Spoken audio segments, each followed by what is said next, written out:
ended their term early, skipping town early to avoid taking up any more discussion about Epstein and the files. They didn't just punt accountability, they literally fled Washington, D.C. While everyday Americans are struggling to afford their groceries and their health care, we have a president in the White House focused on protecting the most powerful men and women who preyed on children. This is who Donald Trump really is.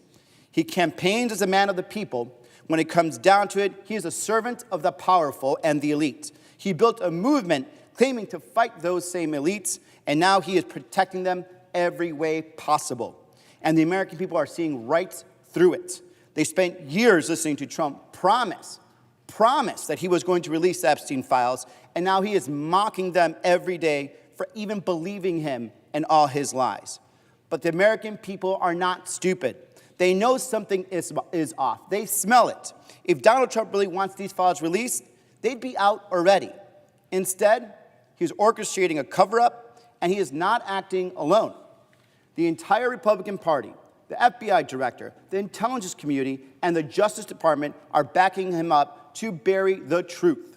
They're doing it because they're doing everything they can to keep the truth buried because they know who's in those documents, and they want to protect them and his friends. So today, I'm calling on my colleagues to stand with me and stand on the side of the American people, not the pedophile elites that they are trying to protect, and call on the Justice Department to release these files. It is that simple.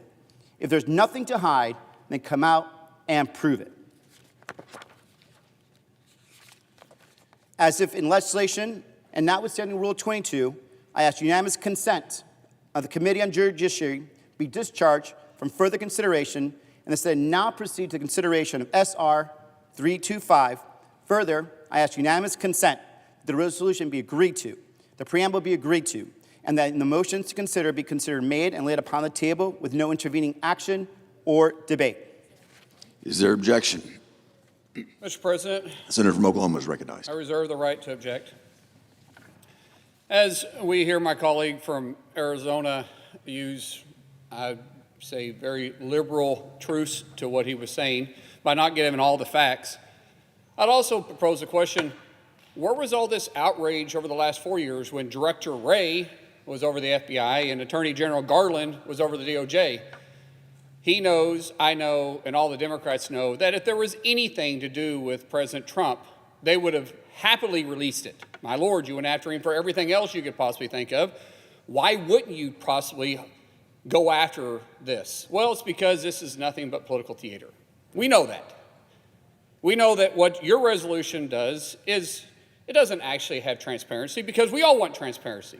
All of us want transparency. We want to know actually what happened. The American people want to know what's happened. But what this resolution does is it actually is a blurred line between the separation of powers. When we start dictating to the Department of Justice what they can and can't do, there's a clear separation of power. We're the legislative branch. That's what we do. We make laws. We can't dictate other branches on what they must and how they must do their job. Now, with that being said, I would simply ask the question, why now? Is it because of their hatred towards President Trump? Because they want to do anything they can possibly do to distract what they might be hiding? Why wasn't this done the previous 4 years? What happened? They had the same files. This case wasn't new. So this resolution does absolutely nothing, and therefore I object.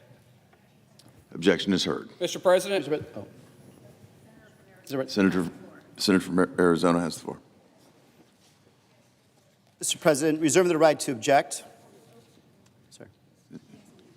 Okay. If you want to respond just in this moment, you can. Actually, I should have the floor, right? Sure. Mr. President, in response to the Senator from Oklahoma, the reason we are here and the reason why there is a request of this nature is because there is one, and only one administration in one campaign that ran for more than 8 years that vilified DOJ employees that were consistently trying to do their best jobs, and then started a conspiracy theory that has affected hundreds of people across this country, a conspiracy theory that caused people to start doing shootings at pizza places, that accused other people and other politicians of being pedophiles, and then said and campaigned that if you elect me, I will release the Trump files. That was only one campaign, and that was the Trump campaign.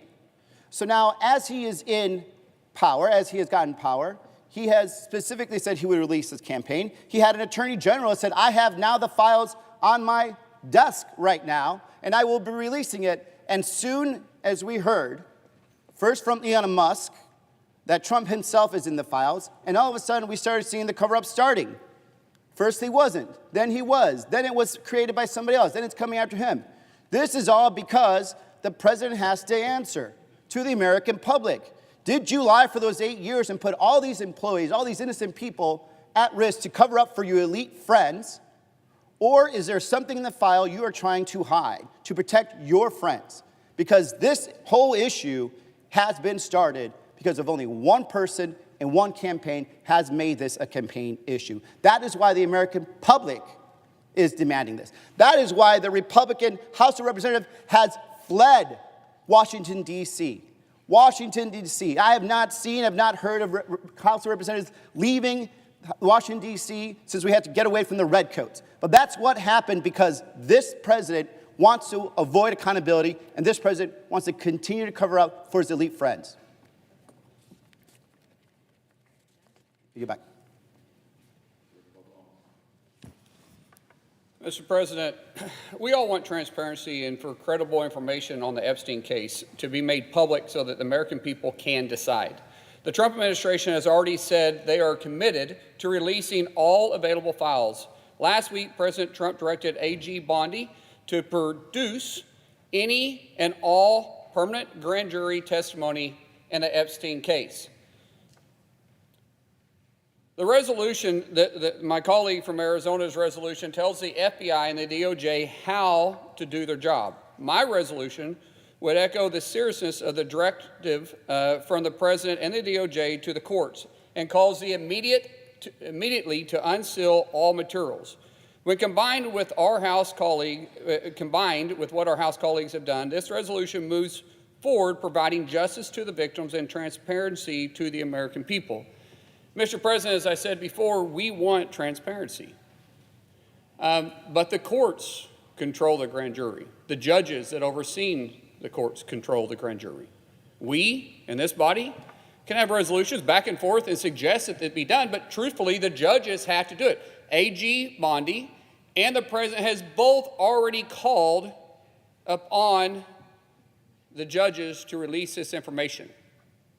What my resolution is simply saying is we agree with the President, we agree with AG Bondi on the judges and calling upon the judges to release it. So as if in legislation session and notwithstanding Rule 22, I ask unanimous consent that the Senate proceed to the consideration of S-Res 335, which is at the desk. Further, I ask unanimous consent that the resolution be agreed to, the preamble be agreed to, and that the motion to reconsider be considered and laid upon the table with no intervening action or debate. Is there objection? Reserving the right to object, Mr. President. Senator from Arizona is recognized. Mr. President, let me explain to the American people what just happened. My colleague from Oklahoma refused to join me in calling on the DOJ to release all the Epstein files. Instead, he offered his own resolution calling on the courts to unseal the records. When asked if we did both, which I am asking to do both, I want to call for transparency, and of course we could ask the Justice Department and the courts. He's also going to object. Republicans are demanding the courts be transparent, but aren't willing to ask the same thing of the Trump DOJ. This is the height of hypocrisy. They want to tell the courts to be transparent, but aren't willing for themselves to be transparent. This is for the second time in 1 week. The Senate had the chance to demand transparency and stand up for the truth. Instead, my colleagues chose to protect, again, the powerful elites. If there's truly nothing to hide in those files, then what are they so afraid of? What are they hiding? Why the panic? Why the backpedaling? And why all the objections? Congress should work for the people, not the powerful elites, and definitely not for one man or one administration. Today's resolution should have made that clear. Therefore, I ask that the consent request be modified such that my resolution, SR 325, be discharged from the Committee on the Judiciary. Further, that the Senate proceed to the en bloc consideration of SR 335 and SR 325, that the resolutions be agreed to, that the preamble be agreed to, and the motions to be reconsidered be considered made and laid upon the table with no intervening action or debate, all en bloc. Is there objection to the modification? I reserve the right to object. Senator from Oklahoma is recognized. It's interesting that my colleague wants to continue talking about the elites, but the elites was the ones that actually covered up the last 4 years of the Biden administration. I mean, think about what happened during the Biden administration. They covered up, 1, for his cognitive behavior. 2, they covered up the Hunter Biden laptop. 3, they covered up the Russian gate and continue to cover up the Russian gate. And 4, they covered up the fact that an auto bin signed every one of his papers except one. Where was the cover-up? Where did the elites come from? Well, it's because of the pressure from the Biden administration that actually did put it on the elite, on all the social media outlets. It's interesting, when I started talking to social media's founders after President Trump was elected, they said, we feel like we can actually do our job again. Why? Because the DOJ wasn't threatening to sue them. The Biden administration wasn't threatening to blackmail them. But yet my colleague from Arizona is saying that we're covering up for the elites. Let's be honest. We know these files have been out there forever. I don't remember a single time the Biden administration called on these things to be released. And I definitely don't remember my colleague from Arizona calling on these files to be released. As I've said before, this is nothing more than political theater. Everybody sees it. The American people sees it. And what else can President Trump and AG Bondi do but call on the judges to release the information? We're simply going back and forth here saying the same thing. The difference between my resolution and my colleagues from Arizona's resolution is mine isn't blurring the boundaries between separation of power. Mine is simply calling upon the judges to release the information. What my colleague's resolution does is truly trying to tell the FBI and the DOJ how they can proceed in doing their job and how they can actually present the information. Basically saying that we want all that information to go through Congress. Well, I'm sure Congress has never once played politics with any information. I'm sure that this investigation will be handled much like other investigations into this administration that the Democrats have done over the last, 8 years. I'm sure this would be handled just like any other thing that they've tried to go after, like the baseless impeachments or the baseless special counsels or the unbelievable amount of charges they've tried to file against the president. I'm sure this would be handled the exact same way. What we're simply wanting to do here is give them cover. So if my colleague from Arizona actually wants transparency, then he would drop his objection to my resolution and just simply have mine go through, and we can move forward with the transparency that maybe both of us actually want. So therefore, I object to combining them. I would ask my colleague once again to accept my resolution. The objection is heard to the modification. Is there objection to the original request? Mr. President, reserving the right to object. Let's just New understand why we're Mexico here. is recognized. Let's just say why we're here. The political theater was started more than 8 years ago. The political theater started just 5 months ago when the president said, after appointing his attorney general, that they're going to release the Epstein files. When the attorney general said, I have those files right here, I'm going to show them to you. And then all of a sudden, the shenanigans started. All of a sudden, the files are gone. They're not there. They're made up by somebody else. That's where this political theater is coming from. And the American public wants to know why. Why, after 8 years, this president promising that I will release the files, why, after 8 years, getting into the office and then appointing his attorney general and then directing his attorney general to go look for those Epstein files, and then that attorney general saying they're going to release Epstein files, and then poof, all of a sudden there's an issue. All of a sudden there's backpedaling. This is what stinks for the American public. This is what smells like an elite cover-up. That's what we're trying to get to. And if my good colleague from Oklahoma agreed with me, then we would do both, because that is what is demanded by the American public, because the first promise was made by this president that they were going to release the files. That is where it's political started. So with that, Mr. Chair, I object to the good senator from Oklahoma's motion, and I yield back. The objection is heard.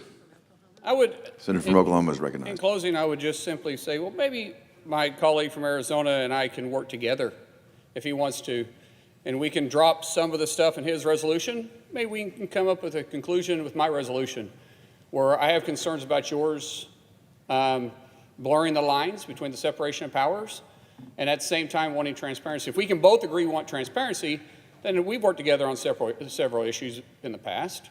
Let's sit down and try working this one out. With that, I yield back.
Mr. President. The senator from Kansas is recognized. Mr. President, thank you for the recognition. I want to speak just a moment before we cast a vote in just a few minutes.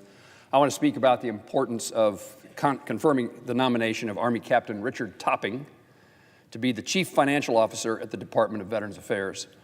I chair the Senate Committee on Veterans Affairs. We've had Mr. Topping before us, and he is, as the Chief Financial Officer, if confirmed, is responsible for making certain the VA is a good steward of taxpayer dollars, that the VA has the resources to carry out the department's mission of caring for our nation's heroes and their loved ones. We must have a chief financial officer who puts veterans first, prioritizes accountability and transparency, and understands the importance of this responsibility in helping the Department of Veterans Affairs fulfill its mission. Captain Topping was raised in a military family and served in the United States Army, so he is a veteran. In his testimony before the committee, he shared about the important role the VA played in his life, from caring for his sister who became ill while serving in Iraq to enabling his grandfathers, both World War II veterans, to receive a college education through the GI Bill. He also discussed the importance of using his experience as a service member and a veteran to advocate to enhance the VA's financial systems to make certain taxpayer dollars are used effectively and transparently, and to improve budget forecasting and management, all which is critical to the department's success. I'm grateful to Captain Topping for his willingness to continue serving his fellow veterans in this new capacity, and I look forward to working with him to improve the lives of veterans, caregivers, survivors, and military families in my home state of Kansas, but across the country in the coming years. I will be voting aye.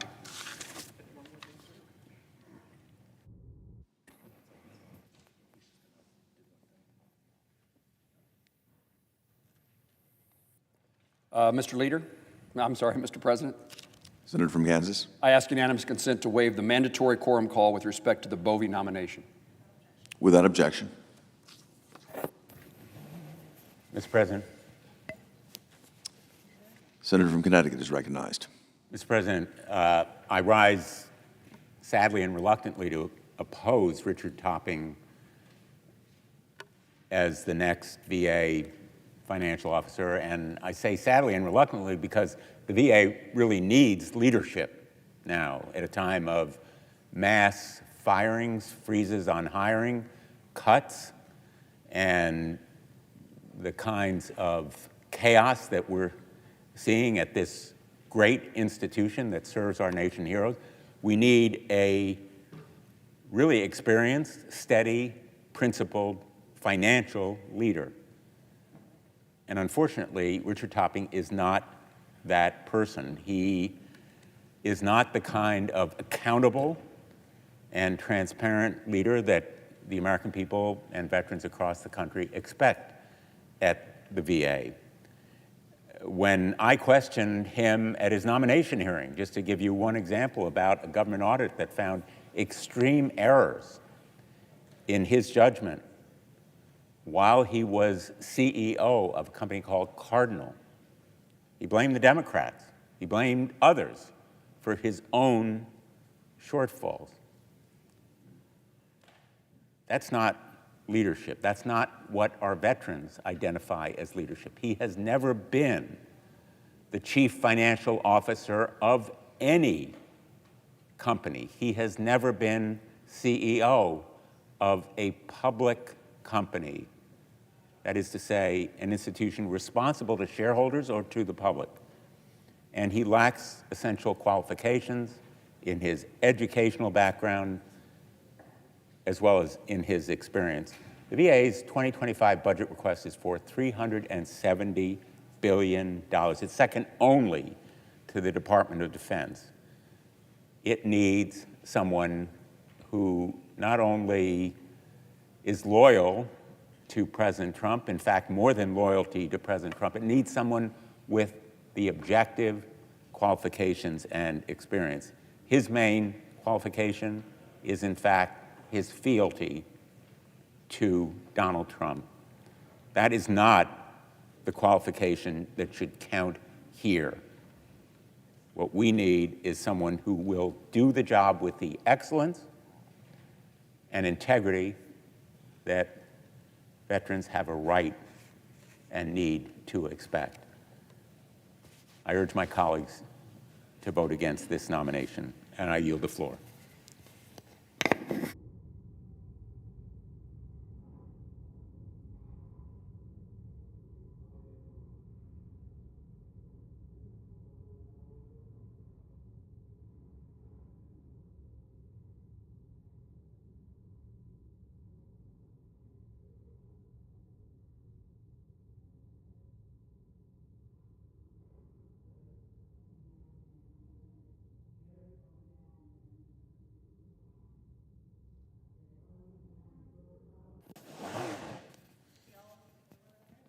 Can we ask?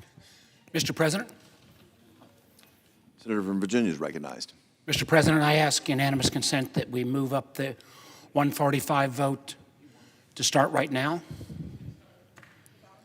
Without objection. The question is on the nomination. Senator from Kansas.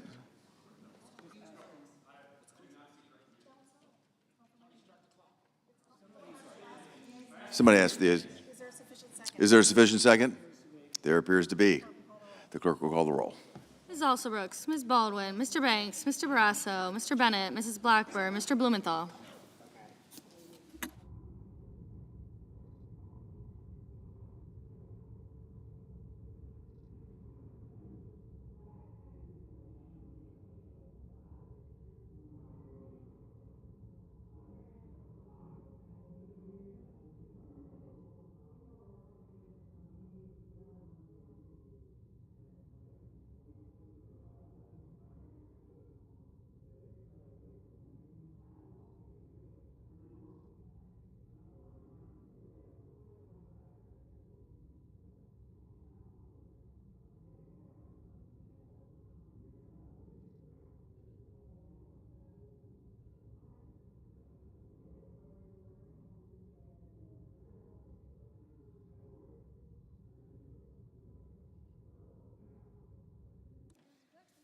Ms. Blinn Rochester, Mr. Booker, Mr. Bozeman, Mrs. Britt, Mr. Budd.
Ms. Cantwell, Mrs. Capito.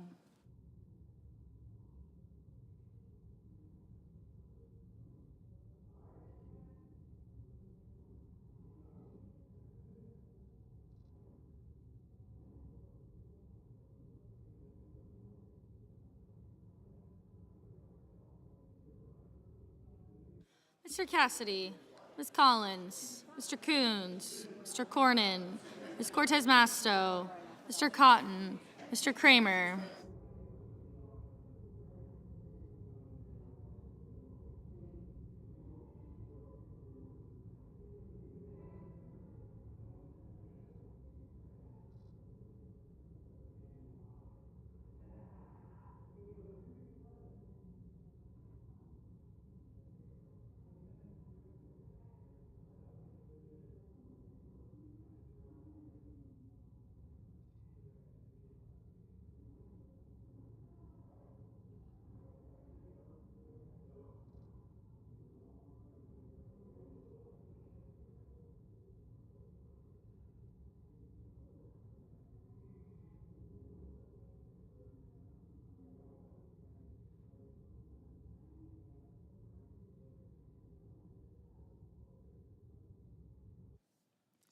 Mr. Cotton, Mr. Kramer, Mr. Crapo, Mr. Cruz, Mr. Curtis, Mr. Daines, Ms. Duckworth, Mr. Durbin, Ms. Ernst, Mr. Fetterman, Mrs. Fisher, Mr. Gallego, Mrs. Gillibrand, Mr. Graham, Mr. Grassley, Mr. Haggerty,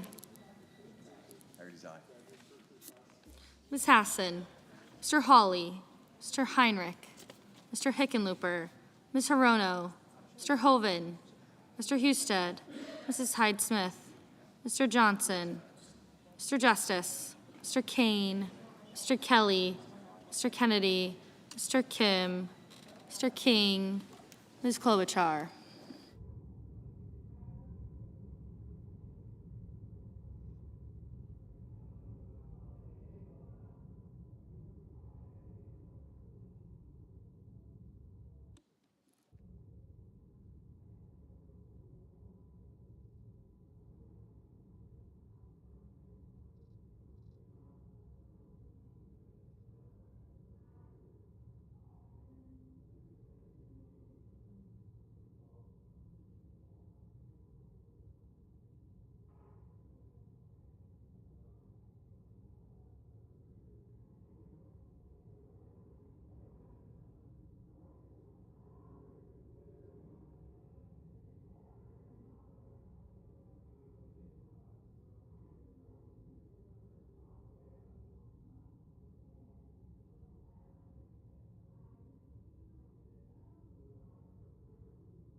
Ms. Klobuchar,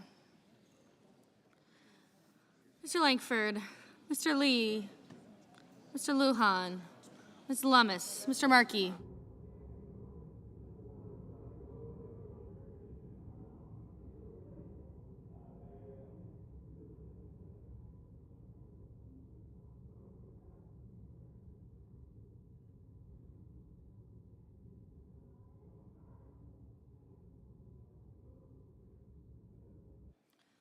Ms. Lummis, Mr. Markey, Mr. Marshall, Mr. McConnell, Mr. McCormick, Mr. Merkley, Mrs. Moody,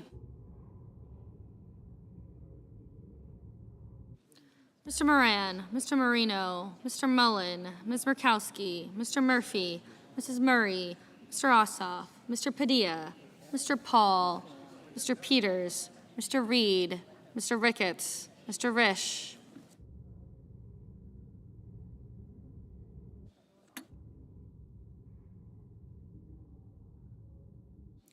Ms. Rosen, Mr. Rounds, Mr. Sanders, Mr. Schatz, Mr. Schiff, Mr. Schmidt, Mr. Schumer, Mr. Scott of Florida, Mr. Scott of South Carolina, Mrs. Shaheen, Mr. Sheehy, Ms. Slotkin, Ms. Smith, Mr. Sullivan, Mr. Thune, Mr. Tillis, Mr. Tuberville, Mr. Van Hollen, Mr. Warner, Mr. Warnock, Ms. Warren, Mr. Welch, Mr. Whitehouse, Mr. Wicker, Mr. Wyden, Mr. Young.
Senators voting in the affirmative: Barrasso, Blackburn, Budd, Capito, Collins, Cornyn, Cotton, Curtis, Ernst, Fisher, Grassley, Haggerty, Husted, Heidsmith, Johnson, Kennedy, Langford, Marshall, McCormick, Moran, Marino, Murkowski, Ricketts, Risch, Schmidt, Scott of Florida, Tuberville, and Wicker. Mr. Rounds. Mr. Rounds, aye. Senators voting in the negative: Alsobrooks, Baldwin, Bennett, Blumenthal, Blunt Rochester, Booker, Cantwell, Coons, Durbin, Hassan, Heinrich, Hickenlooper, Kelly, King, Lujan, Ossoff, Peters, Reed, Rosen, Schiff, Shaheen, Slotkin, Smith, Werner, Welch, Whitehouse, and Wyden. Ms. Klobuchar. Ms. Klobuchar, no. Mr. Tillis. Mr. Tillis, aye. Mr. Crapo. Mr. Crapo, aye. Mr. Kramer. Mr. Kramer, aye. Ms. Cortez Masto. Ms. Cortez Masto, no. Mr. Daines. Mr. Daines, aye. Mr. Markey. Mr. Markey, no. Mr. Schatz. Mr. Schatz, no. Mr. Graham. Mr. Graham, aye.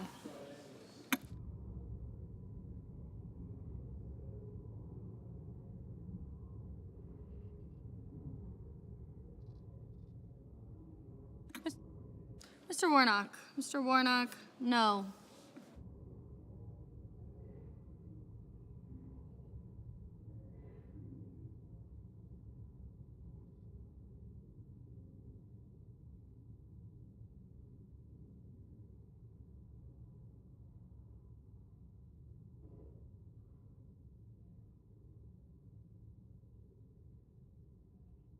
Mr. Padilla. Mr. Padilla, no.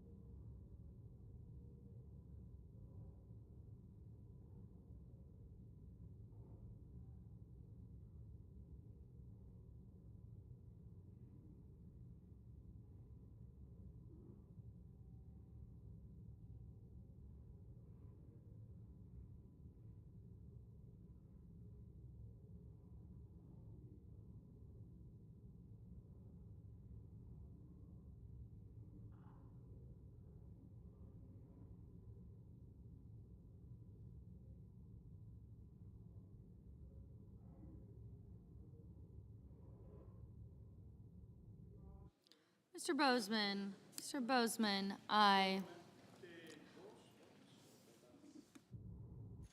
Mr. Hoven. Mr. Hoven, aye.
Mr. Murphy. Mr. Murphy, no.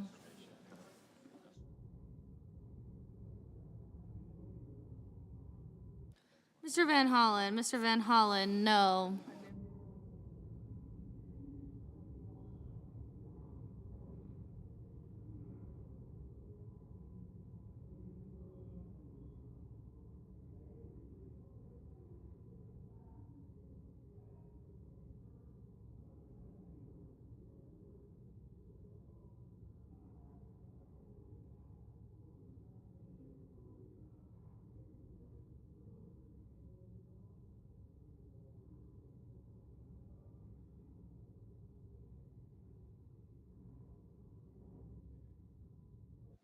Ms. Hirono. Ms. Hirono, no.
Mr. Sullivan. Mr. Sullivan, aye.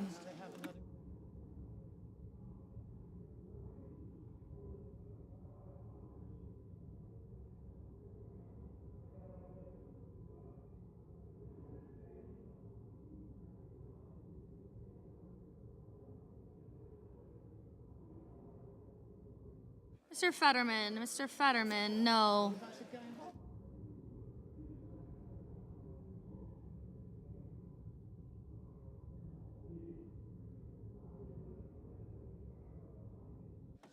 Ms. Warren. Ms. Warren, no.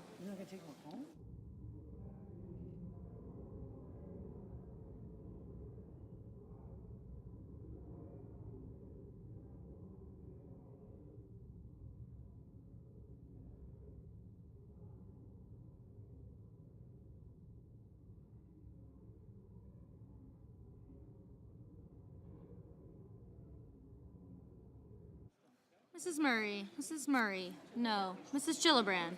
Mrs. Gillibrand, no.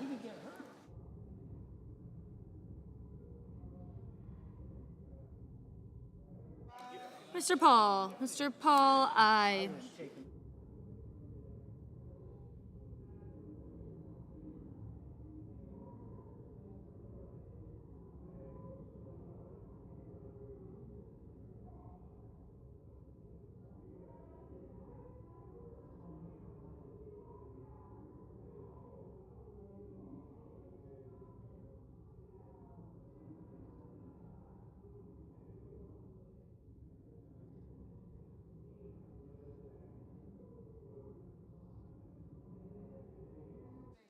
Mr. Merkley. Mr. Merkley, no.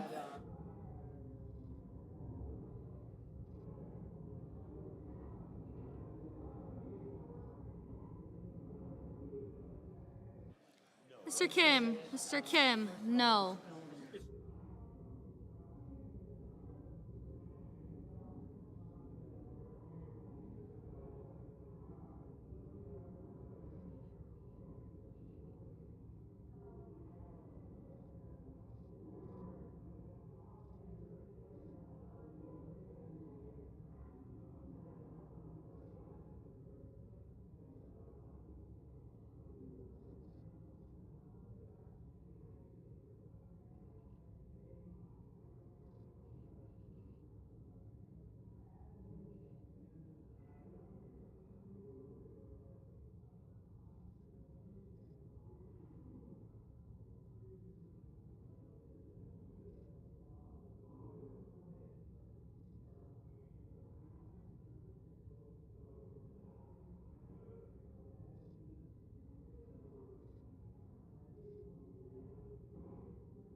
Mr. Thune.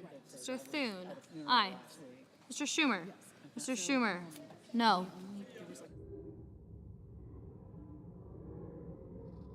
Mr. Gallego. Mr. Gallego. No.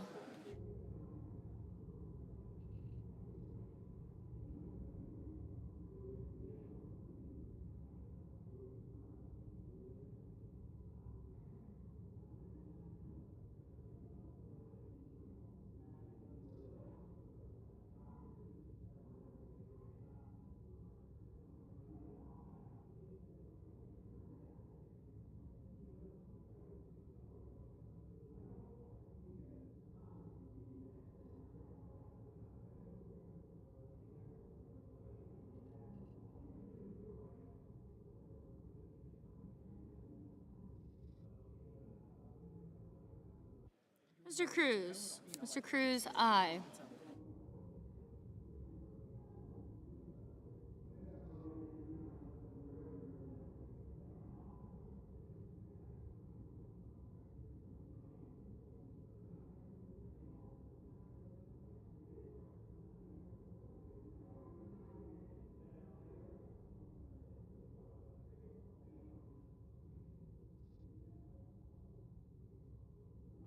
Mr. Lee.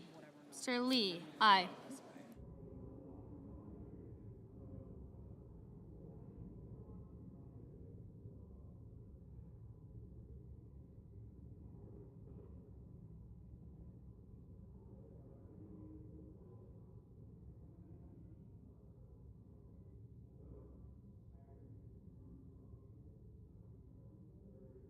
Mr. Sanders. Mr. Sanders, no.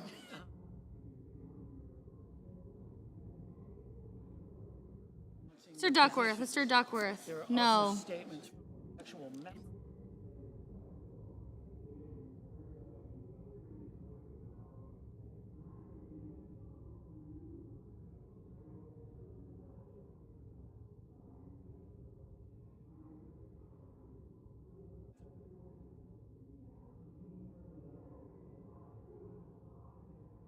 Mr. McConnell. Mr. McConnell, aye.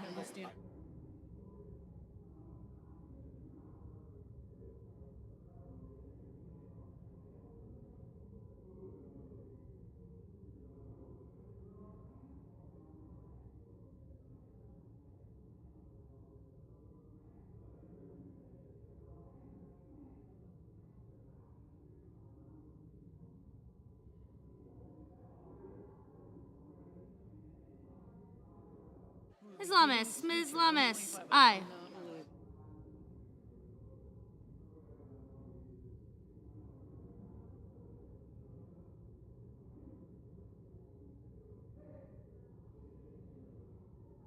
Mr. Scott. Mr. Scott of South Carolina, aye.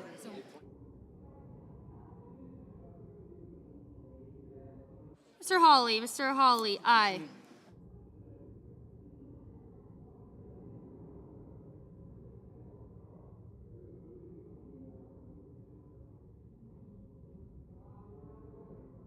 Mr. Banks. Mr. Banks, aye.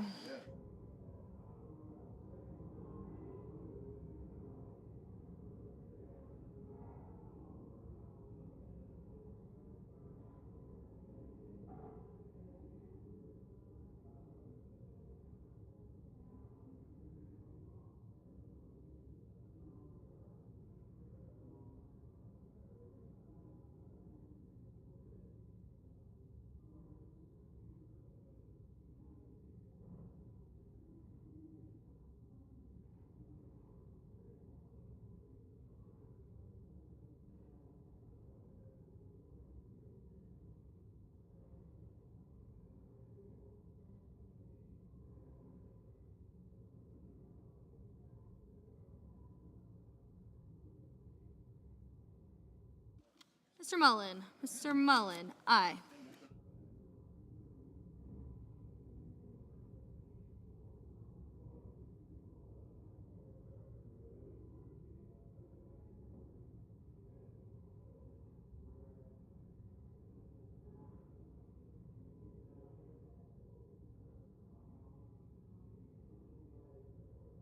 Mr. Kane. Mr. Kane, no.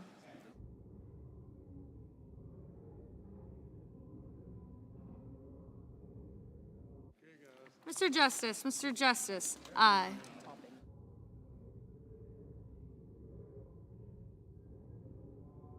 Mr. Young, aye.